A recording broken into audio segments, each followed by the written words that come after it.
आप इतने बेहतर हों कि आपको चाहने के लिए हज़ारों लोग हों। क्यों आप इतना डिपेंडेंट होते हैं कि इस एक व्यक्ति के अलावा मेरा कोई है ही नहीं दुनिया में? ऐसा क्यों सोचना है? और ऐसे ही मामले में ये करना है वो अफसाना जिसे अंजाम तक लाना ना हो मुमकिन, उसे एक खूबसूरत मोड़ देकर छोड़ना अच्छा। और ये खूबसूरत मोड़ कैसे होगा? अगर कोई जाना चाह रहा है तो आपके पास 3 ऑप्शंस हैं। एक, ना उसको अच्छे से बात करे ना ख़राब से बात करे, न्यूट्रल होके जाने दे। एक, उसको धमकी दे, बर्बाद कर दूंगा, छोड़ूंगा नहीं, तो निकल के देख घर से, तेरे एड्रेस पता करवा लूंगा, मेरे साथ 50 दोस्त हैं, मेरे सारे आवारा हैं, सारे बेरोजगार हैं, सारे कुंठित लोग हैं, सारे गुंडे मवाली हैं, उनका धंधा यही है, तेरे पीछे छोड़ दूंगा सबको। एक ही तरीका है। और तीसरा ये कि ठीक है यार, ऑल द बेस्ट, जा सिमरन जा, जी ले अपनी ज़िंदगी। अरे ठीक है, हो सकता है मैं तुझे ठीक नहीं लगा, कोई बात नहीं, लेकिन किसी से मिलो तो बढ़िया से मिलना, तेरी ज़िंदगी अच्छी हो। मैं भी ढूंढ ही लूँगा किसी न किसी को, थोड़ी हेल्प कर दियो, कहीं इंट्रो करवा दियो मेरी भी, लेकिन ठीक है तू भी जा। ये होता है खूबसूरत मोड़ देकर छोड़ना अच्छा। चिपकू नहीं बनना है किसी के पीछे, ना बोरा जाना है कि तुम जाओ, मैं तो दीवाना, स्थाई दीवाना हूँ तुम्हारा। कोई जब तुम्हारा हृदय तोड़ दे, तड़पता हुआ जब तुम्हें छोड़ दे, तब तुम मेरे पास आना प्रिय, मेरा दर खुला है, खुला ही रहेगा तुम्हारे लिए। वाह। पहले के ज़माने में बेरोज़गारी का ये लक्षण था। हम जब छोटे थे ये गाने सुनते थे, हम ये सुन के बड़े हुए कि ऐसे ही करना पड़ता है शायद प्रेम में। तो हमारे स्कूल में लोगों ने इसका पैरोडी बनाई। जब कोई तुम्हारा सर फोड़ दे, तड़पता हुआ जब तुम्हें छोड़ दे, तब तुम मेरे पास आना प्रिय, ये क्लिनिक खुला है, खुला ही रहेगा तुम्हारे लिए, तो बस आ जाना। जब कोई तुमको सड़क पे छोड़ दे, गाड़ी अपनी वहाँ से मोड़ ले, तब तुम मेरे पास आना प्रिय, ये ठेला खड़ा है, खड़ा ही रहेगा तुम्हारे लिए। क्यों भाई, क्यों खड़े रहोगे? बेरोजगार हो क्या? अरे ठीक, जा सिमरन जा, जी ले, और मैं भी जा रहा हूँ जीने के लिए। ये दीवाना नहीं बनना है कि तुम मतलब मुझे ना चाहो तो कोई बात नहीं, किसी और को चाहोगी तो मुश्किल होगी। अजीब हाल है यार। तुम ठेकेदार हो कि तेरा ठेका मेरे पास है, नहीं तो किसी के पास नहीं है। अजीब हाल है। अरे ठीक है भाई, उसकी ज़िंदगी है, जीने दो उसको। क्यों किसी की ज़िंदगी में इतना हावी होने का प्रयास करना है? जब आप नहीं चाहते कि आपकी ज़िंदगी में कोई हावी हो, आप क्यों किसी की ज़िंदगी में इतने हावी होंगे? और जब बहुत दर्द हो ना, हमेशा दूसरे के पर्सपेक्टिव से भी सोच के देखिए कि उसको ऐसा क्यों करना पड़ा। क्या पता कोई मजबूरी हो, कभी कभी होती है। मैं बुद्ध की मजबूरी सोच के परेशान होता हूँ कई बार, और फिर मैं सोचता हूँ कि काश यशोधरा जैसा व्यक्तित्व सबका होता। बुद्ध की रियल कहानी क्या है शायद किसी को नहीं पता। मैं जिस कहानी की बात कर रहा हूँ, मैथिली शरण गुप्त नाम के एक बड़े प्रसिद्ध कवि ने यशोधरा नाम की पुस्तक में वो कहानी लिखी है, भूमिका में जिक्र किया। बुद्ध बचपन से ही थोड़े से वैरागी किस्म के व्यक्ति थे। उनकी कुंडली देख के एक ज्योतिषी ने बताया भी था। माता पिता बहुत परेशान थे, शुद्धोदन उनके पिता का नाम था। माता पिता ने बहुत कोशिश की कि इस बच्चे का मन विरक्त न हो। अच्छा महल बनवाया, सारी सुविधाएं दी।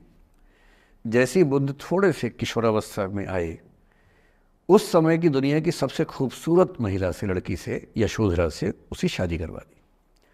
यशोधरा के पिता ने काफ़ी एग्ज़ाम लिए बुद्ध जी के, वो सारे एग्ज़ाम में पास हुए, तब जाके शादी हुई। ऐसे नहीं हुई, शादी हुई। तो बुद्ध भी ठीक था, रमे रहे उस जीवन में। बेटा हुआ उनका राहुल। अब बुद्ध की विरक्ति का भाव बढ़ता जा रहा था। 29 साल की उम्र के आसपास ऐसा हुआ कि उन्होंने एक मृत व्यक्ति को देख लिया, एक बूढ़े को देखा, एक भिखारी को देखा, एक बीमार को देखा। विरक्त हो गए और उनका मन हुआ घर छोड़ दूं, ज्ञान की खोज में चला जाऊं। अब ज्ञान की खोज में जाएं, उनको पता है कि भाई मेरी पत्नी भी है, मेरा बेटा भी है, राज्य भी है, कैसे छोड़ दूं? छोड़ना जरूरी है। अंदर की आवाज है कि छोड़ो, तुम इस चीज के लिए नहीं बने हो, तुम्हारा स्वधर्म कुछ और है। बाहर की जिम्मेदारी है कि छोड़ नहीं सकते। मैं अनुमान करता हूं कि बुद्ध ने शायद अपने पिताजी से कहा हो कभी कि पिताजी मैं बहुत परेशान हूं, छोड़ना चाहता हूं। तो पिता ने समझा बुझा के मना किया होगा कि बेटा शोभा नहीं देता, ऐसा मत करो।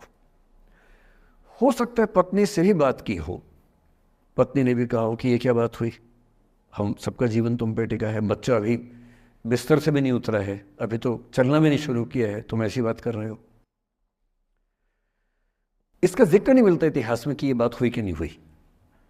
और एक दिन बुद्ध ने तय किया और वो आधी रात को पत्नी और बेटे को सोता हुआ छोड़ के चले गए।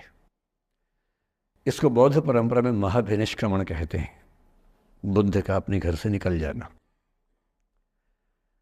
अब बुद्ध चले गए, लेकिन मैत्री शरणगुप्त यशोधरा के पर्सपेक्टिव से बुद्ध को देख रहे हैं। यशोधरा बहुत परेशान है, भाई पति चला गया है, बच्चे का पिता चला गया, मजाक थोड़ना है। राजा परेशान है कि उनका उत्तराधिकारी चला गया है। यशोधरा इतनी परेशान है, बहुत लंबे समय तक छंद आते रहते हैं कि वो कितनी बेचैन है, कितनी परेशान है। लेकिन यशोधरा की सबसे बड़ी परेशानी इस बात से नहीं कि बुद्ध चले गए, इस बात से है कि बिना बताए चले गए, भरोसा नहीं किया। और वो अपनी सहेली से कहती है, सिद्धि हेतु स्वामी गए, यह गौरव की बात, मुझे गर्व है कि मेरा पति इतने महान काम के लिए गया है। सिद्धि हेतु स्वामी गए, यह गौरव की बात, पर चोरी चोरी गए, यही बड़ा व्याघात। सखी सखी वो मुझसे कहकर जाते, कह तो क्या वो मुझको अपनी पथ बाधा ही पाते, क्या मैं रास्ता रोकती उनका। उसके मन में ये मलाल है कि बिना बताए चले गए। वो इस भाव को लेट गो नहीं कर पा रही है, परेशान है। फिर बुद्ध को ज्ञान मिला, 6 साल की तपस्या के बाद बोधगया में बोधि वृक्ष के नीचे ज्ञान मिला, बात फैल गई। जो 5 शिष्य बुद्ध को छोड़ के भाग गए थे उनके बुरे वक्त में, उन्हीं 5 को बुद्ध ने सबसे पहले ज्ञान दिया सारनाथ में, जिसको धर्मचक्र प्रवर्तन कहते हैं। बुद्ध की ख्याति बढ़ने लगी। शुद्धोदन ने बुद्ध के पास, अपने बेटे के पास कई लोगों को भेजा ये कहने के लिए कि भाई यहां भी तो आओ, हमसे भी तो मिलो। बुद्ध का ऐसा प्रताप था कि जो उनके पास जाता वो बुद्धम शरणम गच्छामि हो जाता, वापस ही नहीं आता। तो फिर शुद्धोदन ने बुद्ध के बचपन के एक दोस्त को ये कह के भेजा, भैया मैं जानता हूं तुम वापस नहीं आओगे, पर प्रभावित होने से पहले बोल देना कि पापा याद कर रहे थे। तो वो गया, उससे वायदा निभाया, हो तो गया, बुद्ध के संग में दीक्षित हो गया, पर वायदा निभा दिया। तो बुद्ध ने कहा जरूर जाऊंगा, पिताजी की आज्ञा है तो जाऊंगा ही जाऊंगा। बुद्ध पहुंचे अपने कपिलवस्तु, जो अपना इलाका था वहां पहुंचे। पूरे कपिलवस्तु में, नेपाल सिद्धार्थनगर से नेपाल जाएंगे तो नेपाल बॉर्डर पे कपिलवस्तु है, मैं देखने गया था वो जगह जहां बुद्ध पैदा हुए थे, बड़ा सुंदर स्थान है, आप भी जाकर देखें कभी। तो बुद्ध पहुंचे रात को, एक धर्मशाला में रुके। अब वहां हल्ला मच गया कि राजा का बेटा धर्मशाला में।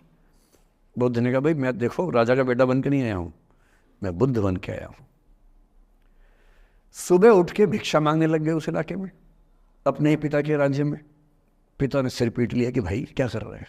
फिर बुद्ध ने सूचना भिजवाई कि मैं बुद्ध हूँ, बेटा हूँ संयोग से, ठीक है मैं आ रहा हूँ मिलने के लिए, पर मैं बुद्ध होके आया हूँ, मेरी चर्या है, नियम है, मैं भिक्षा से ही जीवन जीता हूँ अपना। ठीक है, पिताजी ने कहा चल कोई बात नहीं।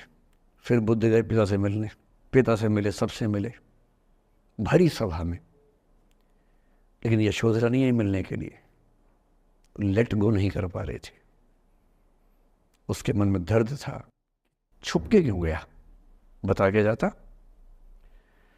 बुद्ध ने पूछा पिता से कि यशोधरा कहाँ है, तो बोले कि वो कह रही है कि अगर बुद्ध मिलना चाहेंगे तो खुद ही मिलने आएंगे मुझसे, मैं क्यों जाऊंगी भाई, आत्मसम्मान भी तो कोई चीज़ है, मैं क्यों मिलने जाऊंगी। तो बुद्ध मिलने गए। सोचिए कमरे में यशोधरा बैठी है, राहुल साथ में। अब राहुल थोड़ा सा बड़ा हो गया है, 6-7 साल का है। बुद्ध गए हैं। अब आपके मन में आ रहा है कि बुद्ध वहां जाके बोलेंगे सॉरी मैंने गलत किया, I hurt you, I really feel sorry. बुद्ध है वो बुद्ध, वहां जाके क्या बोल रहे पता है, भिक्षाम देहि, भिक्षा दो।